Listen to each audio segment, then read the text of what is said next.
তো পরকীয়া নিয়ে একটা কথা বলবো, অনেকের খারাপ লাগতে পারে, বাট যাদের খারাপ লাগবে ওরা হচ্ছে চলে যেতে পারেন, কারণ আমি এখন কথা বলবো পরকীয়া নিয়ে বাস্তবতা যেটা আমাদের এই সমাজে কিন্তু এখন পরকীয়া ভরে গেছে। ছেলে হোক মেয়ে হোক দুজনেরই সমান হারে পরকীয়া বাড়ছে। পরকীয়ার কারণ কি? পরকীয়াটা হচ্ছে মূলত হয় যখন আপনার সংসারে কোনো হাজব্যান্ড তার স্ত্রীকে বেশি একটা ভালো লাগে না, কিংবা সংসারে ঝগড়া হয়, কথা শুনে না, ইত্যাদি ইত্যাদি।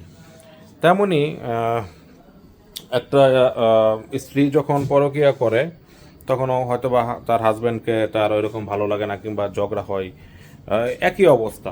তো আমি বলবো যে আসলে আপনারা পরকীয়া করবেন না, কারণ একটা পরকীয়ার কারণে একটা সংসার কিন্তু নষ্ট হয়ে যায়। পরকীয়া করলে আপনার যদি বাচ্চা থাকে, বাচ্চার ভবিষ্যৎ অন্ধকার। কারণ পরকীয়ার কারণে কোনো কারণ পরকীয়াটা কিন্তু আসলে করলে এটা হয়, মানে আস্তে আস্তে প্রকাশ পায়, যে কোনো একটা টাইমে দেখবেন প্রকাশ পেয়ে যাবে, তখন প্রকাশ পেলে আসলে ডিভোর্স হয়ে যায়। ডিভোর্স হওয়ার পরে আপনার যদি বাচ্চা কাচ্চা থাকে, সেই বাচ্চা কাচ্চার কিন্তু আসলে ভবিষ্যৎ একটু পুরা অন্ধকার। আমরা কিন্তু এটা চিন্তা করি না, আমরা সবসময় আবেগ নিয়ে কাজ করি। আসলে আমরা যদি একজন আরেকজনকে সঠিকভাবে মূল্যায়ন করতে চেষ্টা করি, তাহলে দেখবেন যে পরকীয়াটা ওইরকম নাও হতে পারে।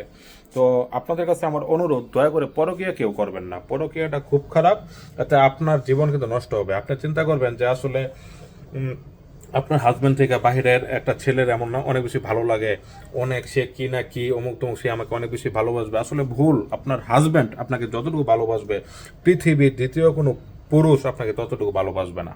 এটা আপনার মনে রাখতে হবে। তেমনইভাবে একজন হাজব্যান্ডকে মনে রাখতে হবে যে তার ওয়াইফ তাকে যতটুকু ভালোবাসে, এই পৃথিবীর দ্বিতীয় কোনো মেয়ে তাকে এমনভাবে ভালোবাসতে পারবে না। সবই হচ্ছে আমরা আবেগের কারণে করি, কিন্তু আবেগটাকে আমাদের মুছে দিতে হবে। আবেগটা এত কাজ করানো যাবে না।